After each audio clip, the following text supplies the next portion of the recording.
Oke, kita tunggu 10 menit ya, biar yang lain masuk dulu ya.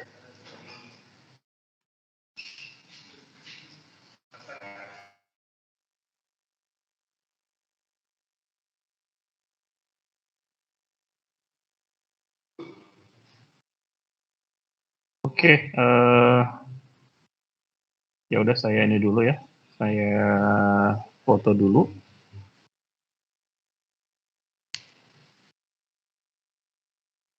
Untuk absensi,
oke ya, 1, 2, 3.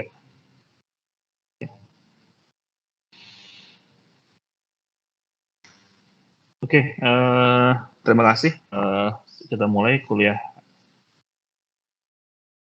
malam ini.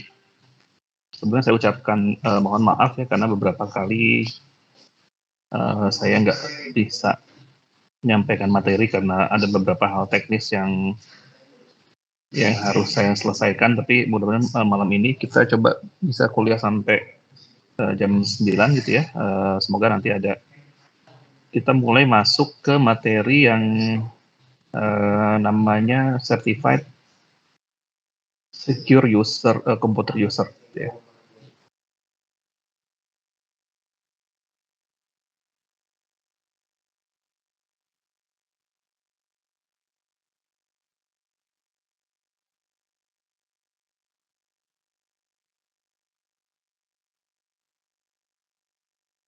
Ini kelihatan ya materinya ya?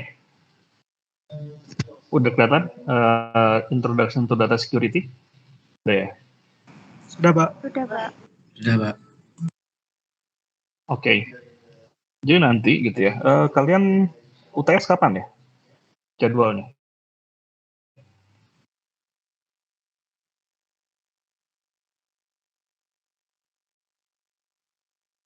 Ada yang bisa jawab? Saya kurang tahu, Pak. Halo? Oh, belum tahu. Oke. Ya udah. Jadi nanti gini, ini sampai akhir semester. Jadi ini kemarin kan sudah di dalam ya hitungannya sih 2 kali pertemuan kemarin, 2 atau 3 kali pertemuan kemarin kan berarti saya sudah berikan introduction to information security gitu ya. Lalu introduction to cyber security, dan ini adalah nanti detailnya gitu ya, sebagai computer user kira-kira apa saja yang harus kalian amankan. Jadi nanti sampai akhir semester ini akan ada 10 topik ini yang akan kita bahas. Jadi dari mulai nanti sekarang ini kita coba ada introduction to data security, lalu securing operating system, lalu tentang malware dan antivirus kita akan bahas lagi, lalu juga internet security seperti apa, security on social network, security on email communication, securing mobile device, securing cloud, securing network connection, dan data backup and disaster recovery. Nah, ini nanti akan jadi bahan buat kalian kalau memang selanjutnya kalian mau ngambil sertifikasi Certified Secure Computer User, gitu ya, gitu. Jadi sekarang kita mulai dengan pertama kita tentang data security, ya. Nah, kita akan mulai dengan ya data lah. Kalau kalian baru mungkin kalau kalian tak tahu nggak kira-kira ada kejadian apa terkait dengan kebocoran data berapa hari ini? Ada yang baca berita di media?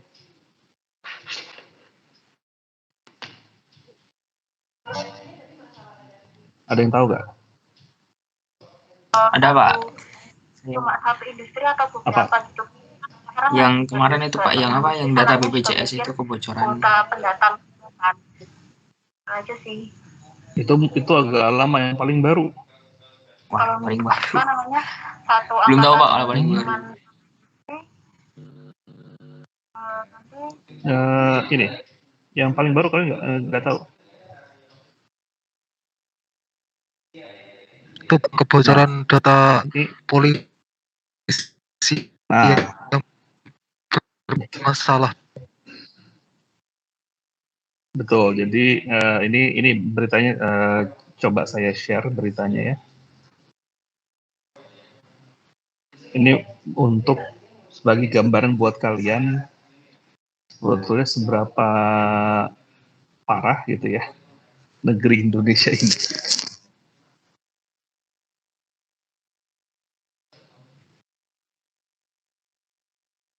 Nah ini gitu ya, 28.000 data Polri disebut bocor gitu ya.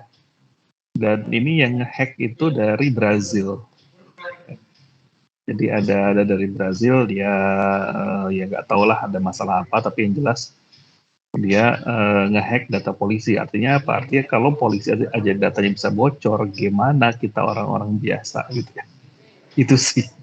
Nah, jadi ini adalah insiden paling baru nih. Hari ini kayaknya kemarin, coba ini berita hari ini. Jadinya kemarin atau 2 hari lalu gitu ya. Nah, kalian kalau ngomong informasi security harus harus aware dengan berita-berita macam ini gitu ya.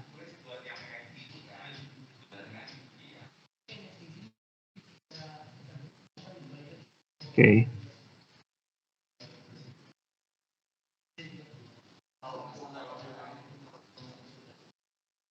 Nah, kembali ke sini. Ini kalau bisa kita bilang security news ya. Nah, ini adalah objektif dari modul kita hari ini. Gitu ya. Pertama tentang harapannya sudah kuliah ini kalian bisa paham apa sih data, perbedaan antara data dan informasi. Gitu ya. Kedua terkait dengan data itu, gimana cara data itu dihasilkan. Ketiga tentang memahami pentingnya personal dan data personal dan data organisasi, gitu ya. Terus keempat terkait dengan berbagai ancaman terhadap data, lalu juga apa sih data security dan risk-nya yang terkait dengan data itu apa, gitu ya. Lalu kemudian juga elemen dari security dan potensial loss, apa yang mungkin terjadi, kerugian yang kalau ada data loss itu apa. Dan terakhir ya memahami bagaimana cara mengimplementasikan data security, gitu ya. Itu.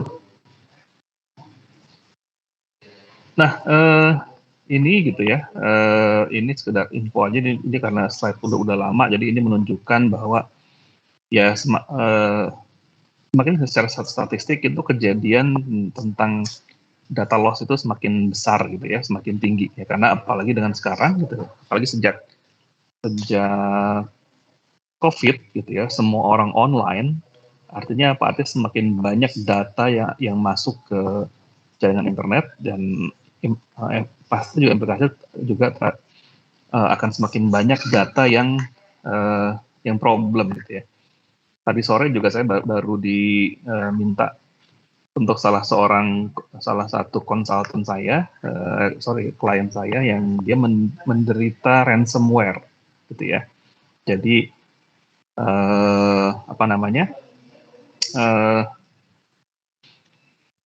entah dengan gimana caranya ada malware masuk ke jaringan mereka, dan akhirnya malware itu apa namanya ya ransomware itu menyandera data yang ada di komputer-komputer mereka gitu ya. Gitu. Dan sekarang ternyata itu sudah berjalan seminggu. Saya baru dihubungi tadi.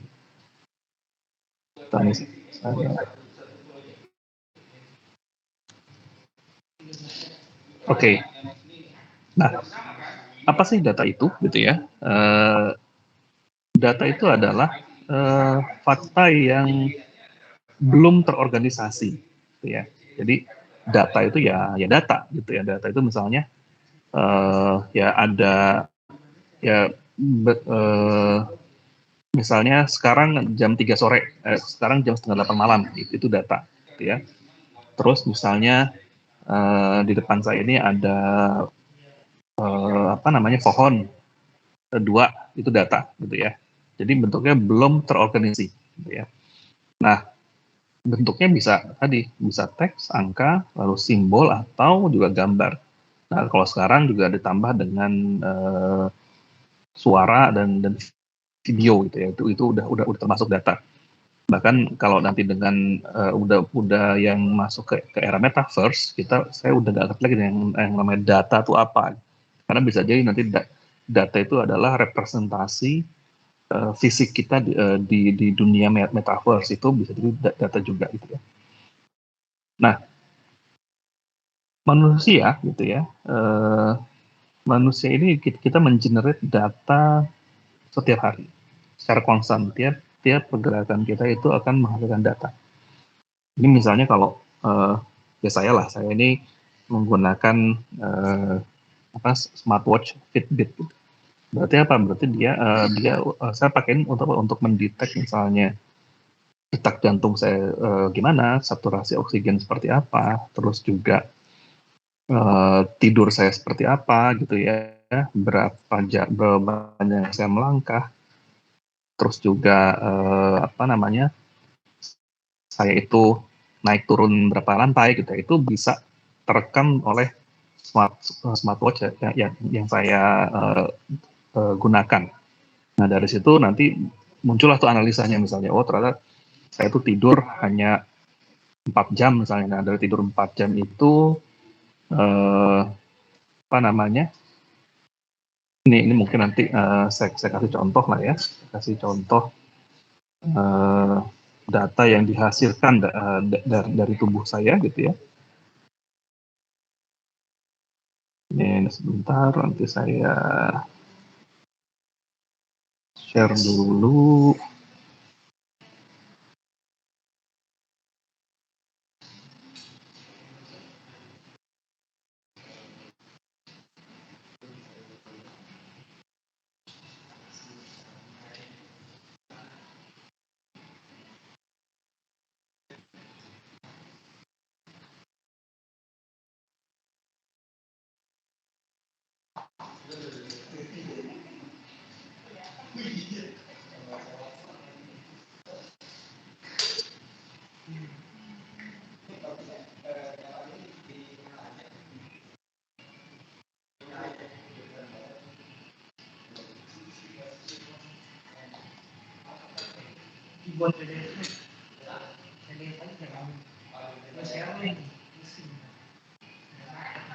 Oke, sebentar, ini contohnya yang nanti saya share.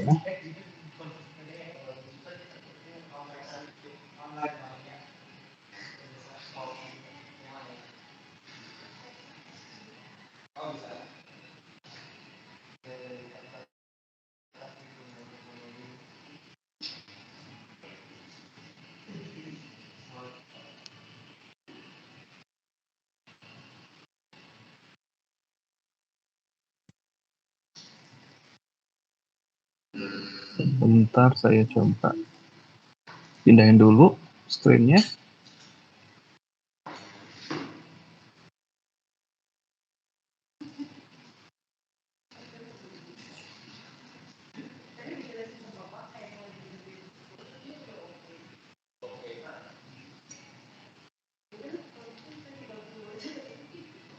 Nah, ini gitu ya. Ini adalah contoh data nih, data yang diambil dari behavior tidur saya ya yang didetect dari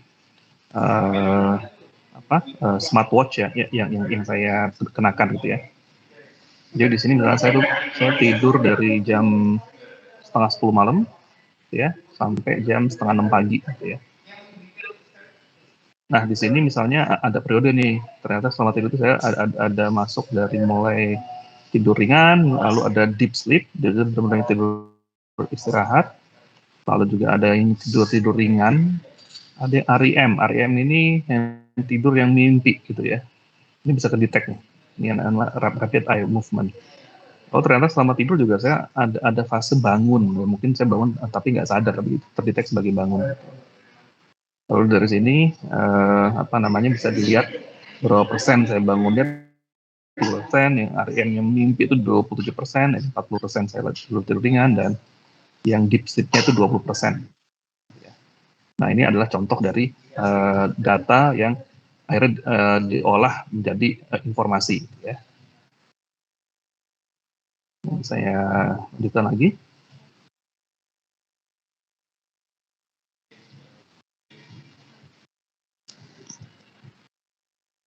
Sebentar ya.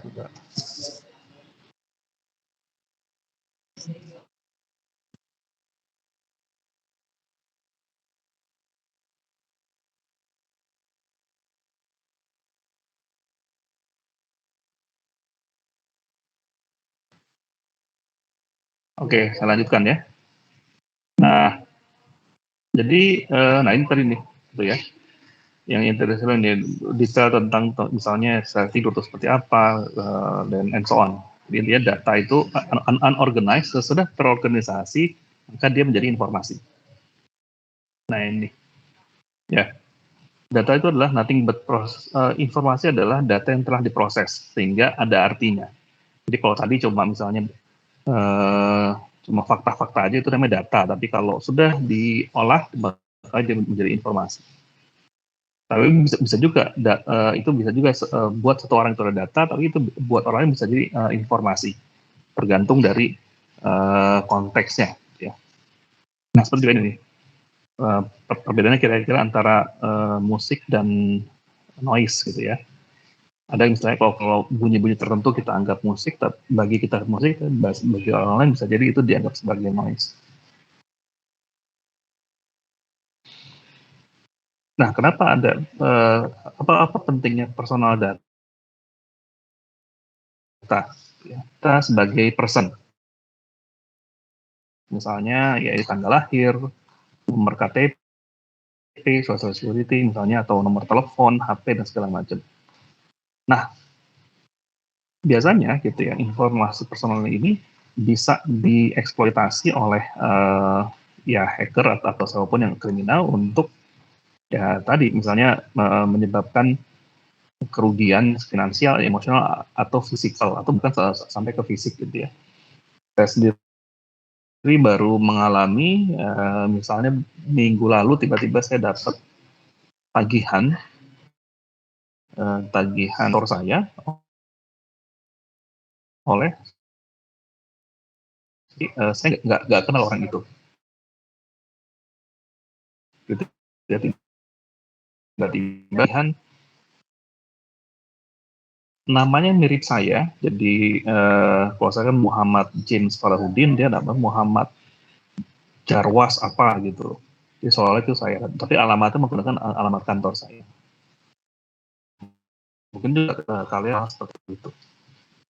Nah, informasi ini harus dilindungi ya, bisa dilindungi dengan berbagai cara, tapi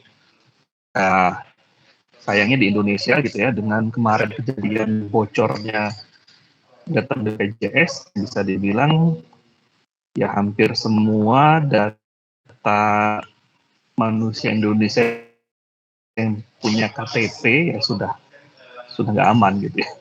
Ya deh, itu fakta, tapi ya itulah yang kita harus coba lindungi data. Nah, lalu buat apa pentingnya data buat organisasi? Nah, komersial data. Jadi namanya organisasi atau perusahaan itu data itu menjadi penting, karena misalnya sebuah organisasi dia punya desain aplikasi lah, desain itu bocor misalnya, ya dia bisa kehilangan uang misalnya, atau kehilangan kesempatan untuk generate produk yang bagus gitu ya. Atau juga misalnya kalau kita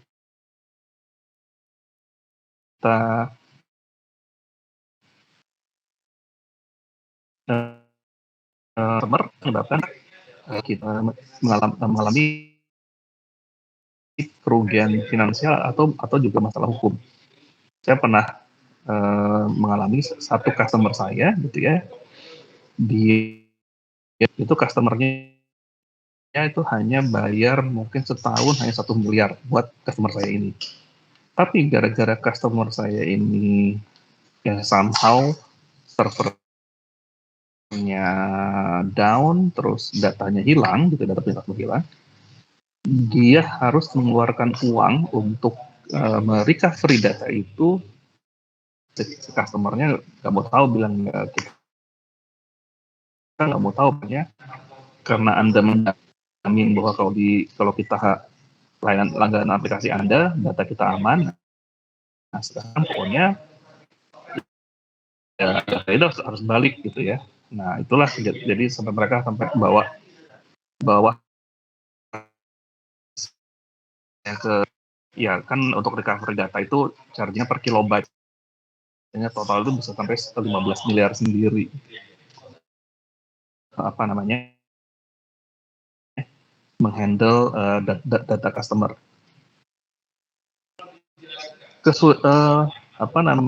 Kebocoran data juga bisa menjadi ya tadi kehilangan market share misalnya. Nah, kayak gitu. Ini misalnya ya kayak dulu nih misalnya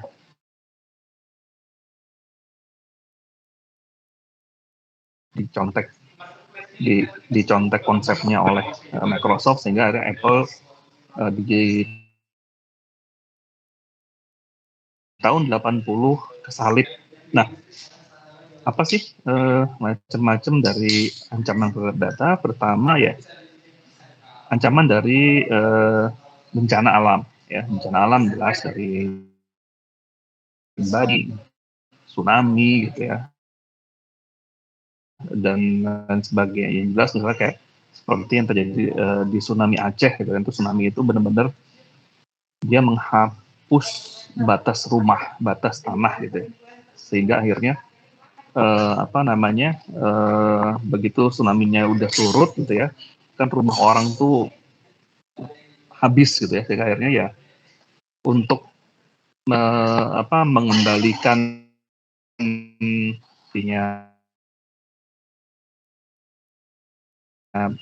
penduduk gitu, itu disepakati lagi ya. Jadi mereka berembuk, oh dulu saya coupling saya begini di sini gitu ya. Ya syukur kalau misalnya orang yang masih ada, lah orang yang udah meninggal gitu ya. Nah itu kan jadi repot gitu ya. Nah ini juga terus juga ada juga nih ancaman data yang berasal dari kita gitu ya. Ya tadi misalnya kehapus misalnya, atau ya ini karena misalnya tadi tiba-tiba kalau dulu misalnya data ke format lah, atau misalnya handphone kecemplung ke bak mandi gitu ya, kan udah datanya hilang gitu ya. Seperti itu. Jadi itu juga ya kita pun bisa menjadi ancaman bagi data kita sendiri. Makanya harus lebih hati-hati gitu ya. Itu.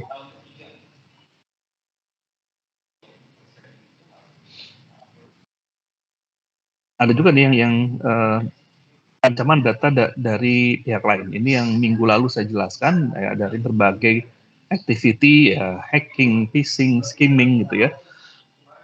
Intinya, atau misalnya kayak ini baru-baru ini ada teman saya, dia sampai kehilangan uang 1 miliar gara-gara dia kena phishing gitu ya. Jadi dia seolah-olah kenal ada seorang kenalan dia di internet gitu ya, dari Instagram, terus mereka ngobrol segala macem, terus si temennya ini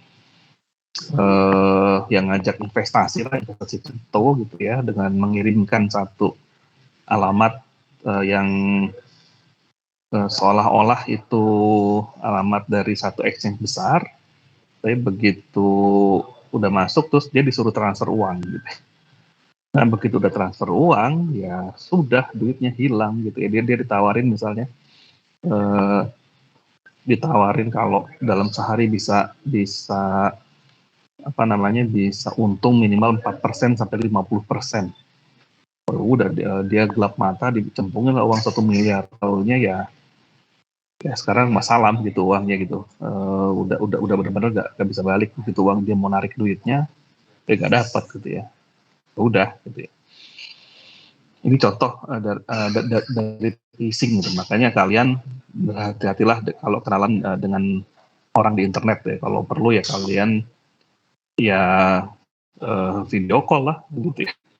Untuk maksudnya kalau dia orang beneran sesuai dengan fotonya gitu. Tapi ya juga hati-hati bisa pakai filter gitu ya. Yang jelek bisa jadi cantik gitu. Ini sekarang kita bicara tentang apa sih data security itu gitu ya. Data security itu adalah proses untuk melindungi informasi gitu ya dan infrastruktur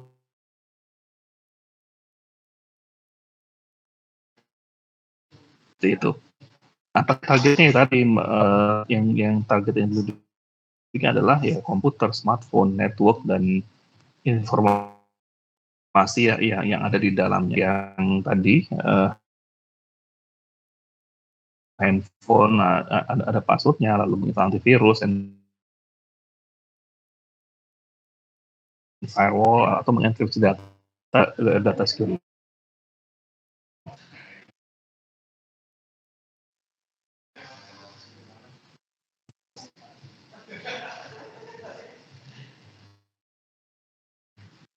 Lalu kenapa data security ini perlu ya? Karena tadi gitu misalnya virus gitu ya, worms dan spyware itu bisa ya telah menginfeksi 90% dari device. Jadi kayak kemarin saya dia yang sudah kena hack atau yang sudah kena hack dan dia belum sadar kalau dia kena hack gitu ya. Atau ya akan kena hack gitu aja sih. Nah, komputer rumah ini adalah komputer yang target gampang buat cybercrime gitu ya. Apalagi kayak teman saya tadi dia ya pengguna sosial media akhirnya ya gitu ya. Dia gampang termanipulasi. Nah, jaringan juga sekarang namanya makin banyak. Jadi kalau jaringan itu udah menjadi apa ya? Udah membutuhkan skill yang lebih tinggi untuk melakukan serangan dari network gitu ya. Ya contohnya aja kalau kalian belajar Kali Linux ya, itu kan udah gampang sekali gitu ya. Nah ini kembali mengulang yang dulu di kuliah pertama. Jadi ada Linux itu ada CIA gitu ya, seketiganya berarti ada confidentiality, ada authenticity, ada availability, dan ada non-repudiation. Nah, non-repudiation itu ya yang waktu pernah saya cerita juga bahwa ini adalah konsep di mana si orang yang tidak bisa menolak bahwa dialah yang mengeluarkan informasi itu gitu. Itu sebentar.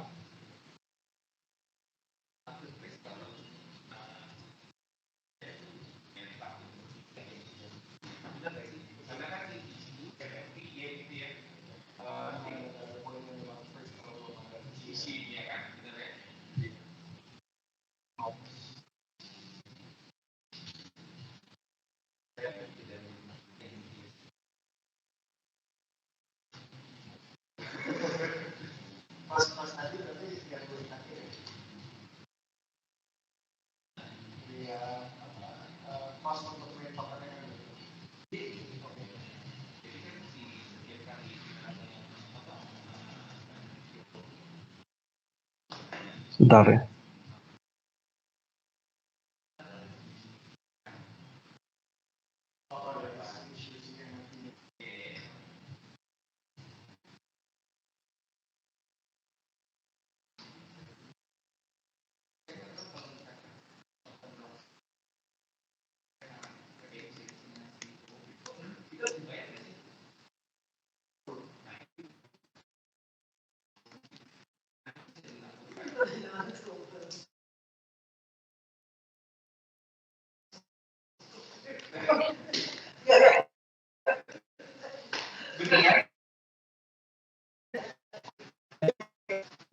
Eh,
Oke, saya lanjutkan ya. Tadi ini ada confidentiality, authenticity, dan data availability. Ini dulu udah pernah saya jelaskan. Dan ini ya mostly ya ini mungkin ada akan keluar dalam ujian kalian gitu ya. Nah ini apa sih potensial loss dari serangan terhadap data security? Pertama tadi secara finansial tadi jelas kayak tadi yang saya pernah jelaskan satu klien saya bisa kira 15 menjalankan data customer-nya atau juga unavailability of resources. Jadi misalnya saat mau dibutuhkan ternyata dia hard drive-nya rusak gitu ya. Atau juga identity theft dan fraud ya. Ini juga bentuk yang umum yang tadi saya kasih contoh bahwa ada seseorang yang menggunakan nama mirip dengan saya dan juga alamat dari kantor saya untuk secara ilegal ngambil pun ke bank. Nah ini juga misalnya tadi loss of trust, data loss, lalu misuse of computer users. Gitu ya.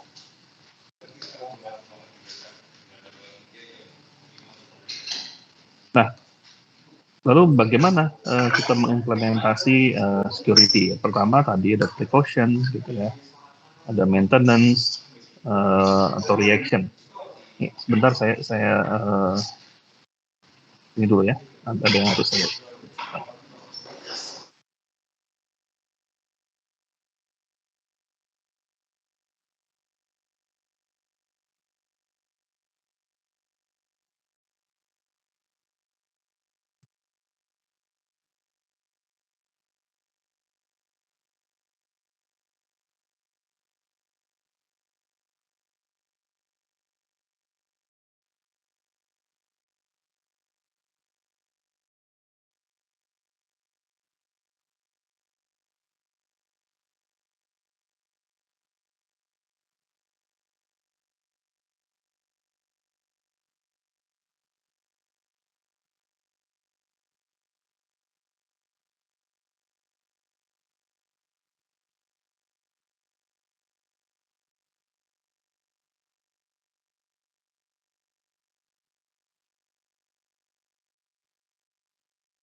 Oke, saya lanjutin ya. Sorry tadi ada interupsi.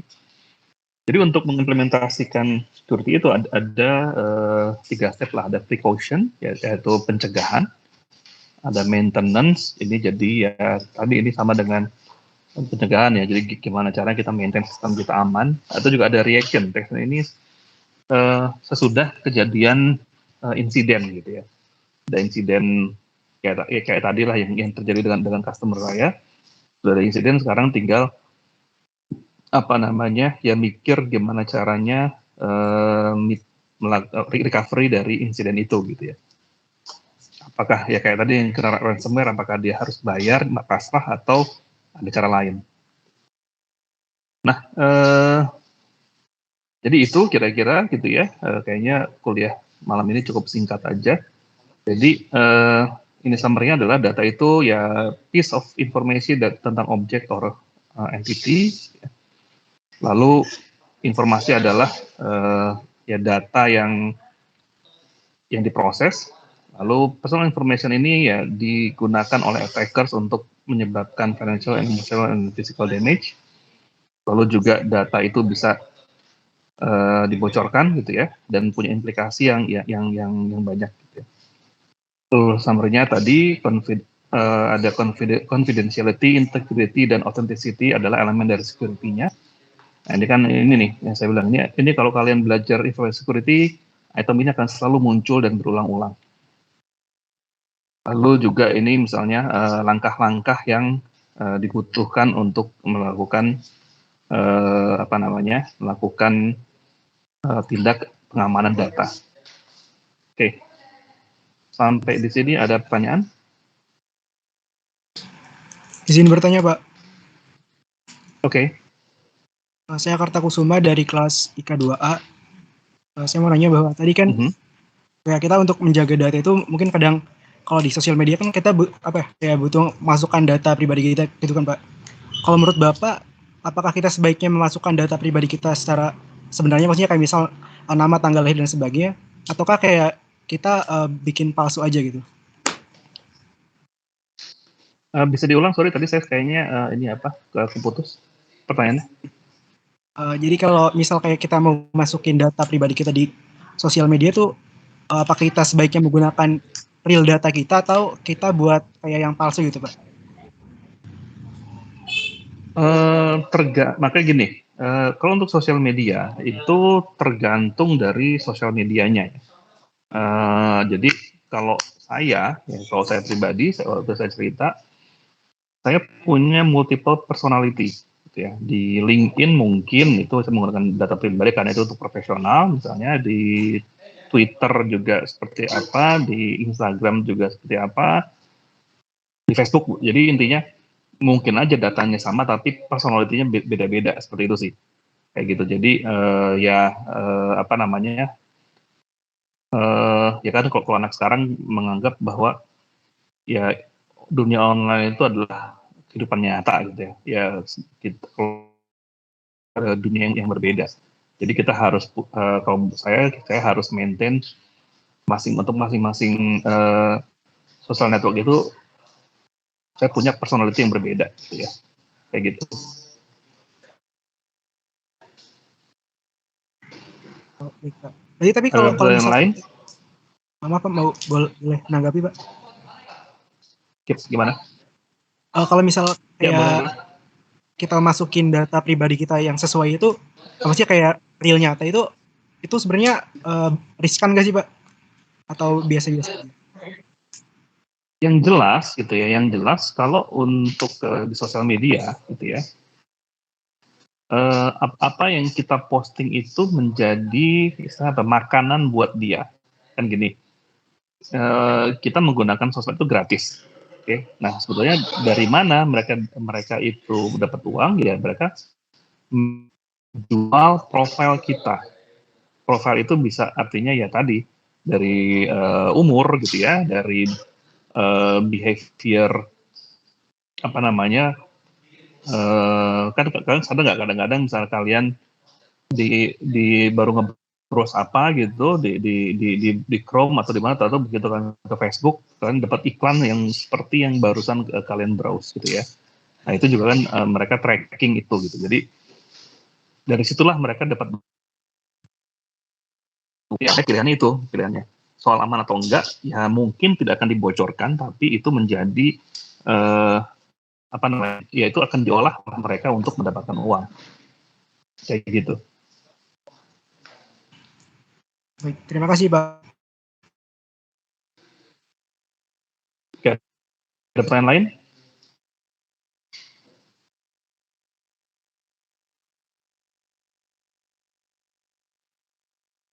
Halo, ada pertanyaan lain?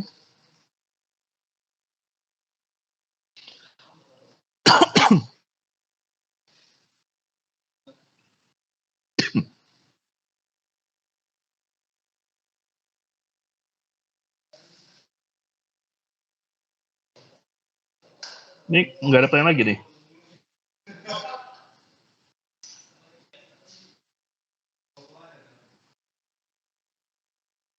Ya udah oke. Kalau nggak ada pertanyaan lain, ini ya karena ini juga mungkin materi agak ringan ya, karena ini sudah pernah dibahas. Saya cukupkan untuk hari ini sekian dulu ya, karena saya juga harus ada pindah tempat-tempat lain. Tapi at least ya untuk minggu depan kita akan membahas tentang bagaimana mengamankan tentang operating system gitu ya. Jadi kayaknya untuk malam ini sekian dulu ya. Kalau nggak ada pertanyaan lain, saya tutup kuliahnya. Sekian, assalamualaikum warahmatullahi wabarakatuh. Waalaikumsalam.